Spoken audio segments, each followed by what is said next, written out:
Welcome to Meaningful Mornings. Last night, I was reading a book to our older son, Vyasa. The name of the book is Stick Man, if you choose to read a book for 5-year-olds. And part of this book is where this stick man is put into this grate with other sticks. And across from this is a fireplace with the metal holder where this wood is supposed to be put. And Vyasa kept on asking me, how did they put him in the fireplace? How did they put him in the fireplace? And I was trying to sure they lift him up and then they put him into this holder. And he kept on asking, but then he said, but how did they break the glass? The only fireplace he's seen is ours, which is a fake fireplace with gas. And there's a glass there. So he's asking, how did they break the glass to move Stickman into that fireplace? Yesterday afternoon, when I was driving our kids from daycare to our home, so I tried to teach them some Hindi and some bhajans. So yesterday's words were, hot is garmi. So Shuka said, hot is garmi. And then I said, what do you think cold is? Coldy. Instead of tanda, he says coldy. I share this with you because Meaningful Mornings is training in shifting from living in a cognitive way to living in a intuitive way. We're already trained to live in a cognitive way, and I've given you examples of this. But to live in an intuitive way with more feeling. Yesterday, we completed the 107th week of Meaningful Mornings. And so I read to you insights from Pujya Swami Chinmayananda on Sanatana Dharma. Today, we complete day 750 of Meaningful Mornings. So we're clear about what we're doing together. I'm reading to you some of Pujya Swami Chinmayananda's insights into Vedanta. Vedanta is no religion in the ordinary concept of the term, which implies the formalistic observance of some physical and mental discipline in some house of God during a specific day of the week for a prescribed length of time. If we consider religion as an art of right action, then Vedanta is indeed the noblest of religions because it provides a scientific explanation for the entire way of right living. Krishna here glorifies it. This is the royal science, the royal mystery, pure and very high.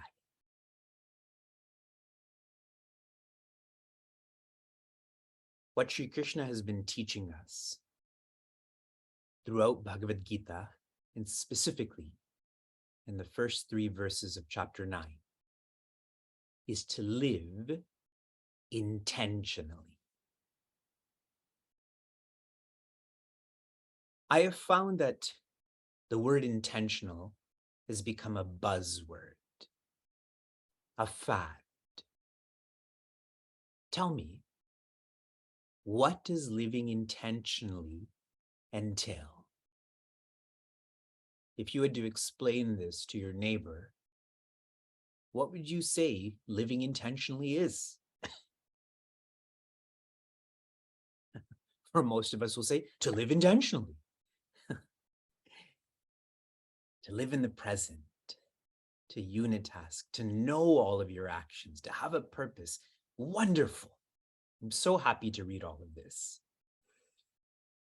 Living intentionally means living by insight. You're living with a vision. That vision is not with your eyes, but rather with your intellect. So knowledge, purpose, and so on. In a light way, it means living with understanding. Understanding that if you want to be independently joyous, you have to live intentionally, with insight. That means not expecting joy from articles, beings, and circumstances.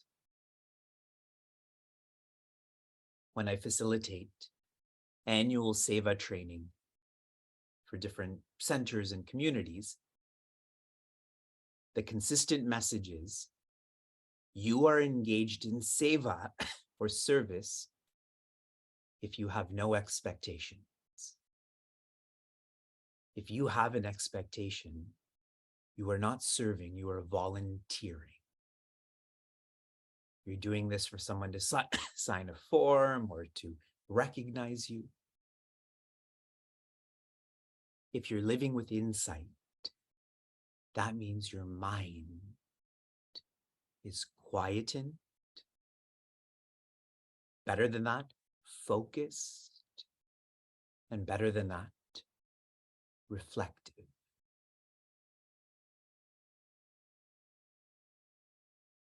Living with insight, you shift from depending on articles, beings, and circumstances to only interdepending on them. Anyone whose mind is quiet, they're working hard and smart to quieten their mind, this will evolve to having a focused mind. As they're focusing on their responsibilities, focusing on the world, they know they can only interdepend on their responsibilities, on the world. As they're reflecting on this, their mind has become even more powerful. There's clarity. This is not going to lead to the joy we need. Final thought before we begin the next verse, to really bring this to light. Yesterday, I was listening to a podcast on Alex Jones. I think that's his name, the conspiracy theorist. And they were sharing about Jesse Lewis, a 6-year-old boy who was studying in Newtown, Connecticut. And as the shooter in his school was reloading, he yelled out, "Run." And 9 of his classmates, they listened to him and they ran away, and they were all saved. And Jesse Lewis died with a bullet in his head. And as I was listening to this, it was very emotional, especially for someone like me. Vyasa will be 6 next year.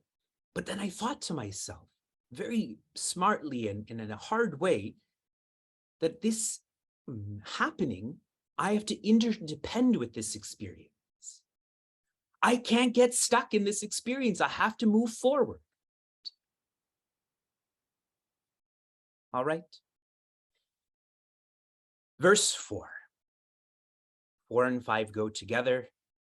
They are causal verses. They're not gross. They're not even subtle. They're causal. These require a mind that is completely reflective, open. Maya tatam midam sarvam jagad avyakta murtina matstani sarva bhutani nachaham teshva vastitaha. Maya. Maya means by me. Tatam idam sarvam, by me. Tatam, this. Idam, specifically, this multiverse. Sarvam, without condition. This is the translation. Shri Krishna is building up the thought that I pervade. I am in the multiverse, society, the body. Reflecting on this, excuse me, if we feel Shri Krishna's divinity, then he is the cause and all else is the effect. And scientifically, the cause pervades the effect. So what he is sharing, is it the truth or an exaggeration? For the reflective, open mind, this is the truth. Suppose you can't identify with Sri Krishna, and that's fine. You bypass divinity and feel Sri Krishna as an icon of infinity. Infinity, no name, no form. Then, infinity has the nature of existence, awareness. Every facet of the multiverse, society, this body, has existence awareness. The fact that I'm speaking about it shows there's existence. The fact that we're thinking about it shows there's awareness. He specifies, Jagat avyakta murtina.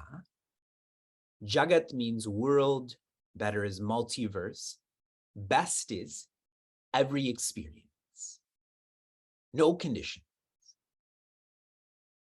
Avyakta means unmanifest. Murtina, a form that is unmanifest, is that which pervades, is in this multiverse. Reflecting on this more, zooming into the word idam. Idam means this, T-H-I-S. This has to have a reference. What is the reference? I. This bookmark, I'm only saying this in reference to I, correct? So Shri Krishna is saying there is a this, but more high and deep than the this is I. For those in the silence retreat, we have hammered the reflection into this sense of I. Do you feel this right now? The sense of I. It is that I that carries into every this. Shared in one more way. This multiverse is inert. Like this bookmark. This bookmark doesn't know it's a bookmark. Do you all agree with this statement? If this multiverse is inert, but there is knowing, I know this bookmark, you know this bookmark, that means this is inert, and there is something that is different than this which is inert, that is I. And I has to be of the opposite nature, which is consciousness. Did you think about this yesterday? Did you feel this? That in every experience there's inertness, but you know it, which means you are consciousness. Third quarter, matstani sarva bhutani. This stani exists in mat, me, divinity, infinity. What is this again? Sarva bhutani, all beings, all of creation. The multiverse exists in divinity. The implication of this, the multiverse depends on divinity. And a further implication of this, the multiverse's purpose must be divinity. Personalize that. Your purpose is divinity. And Shri Krishna takes this to a new dimension. Na cha aham teshu avastitaha. All of the multiverse exists in me, but I don't exist in them. They, that, this, whatever word you want to use, exists in me. I do not exist in whatever words you want to use. Reflecting on this, the cause does not change to become the effect. Consciousness does not change to become the inert. That means there is only the cause. There is only consciousness. Any orientation towards the multiverse that we have is an appearance. Just an appearance.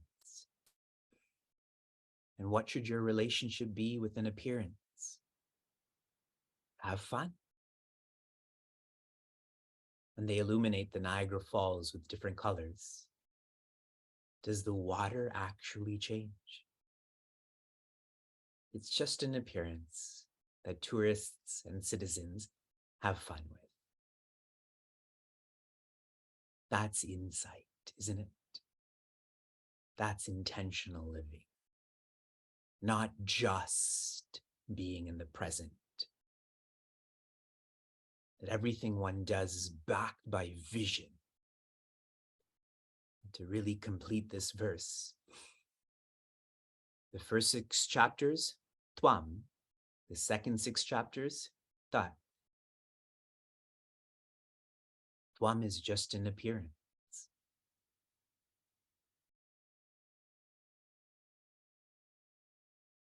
From inspiration to application, your application was to realize that today is 750 of meaningful mornings. My reflection on this is many of you have shared that you've always wanted to study Bhagavad Gita. You wanted to listen to every verse, and you never thought that opportunity would manifest, but it has. Many of you have shared with me in an email or personally with your words that you have questions, and in meaningful mornings, they're just answered without you stating that question. Keep realizing that. Your application for this morning, there's a lovely artist. His name is MC Yogi. And I want you to listen to a song called Bliss. MC Yogi, Bliss. Study this song and see how it relates to this verse. Shanti, Shanti, Shanti. Be safe, be sound, be serene, be joy.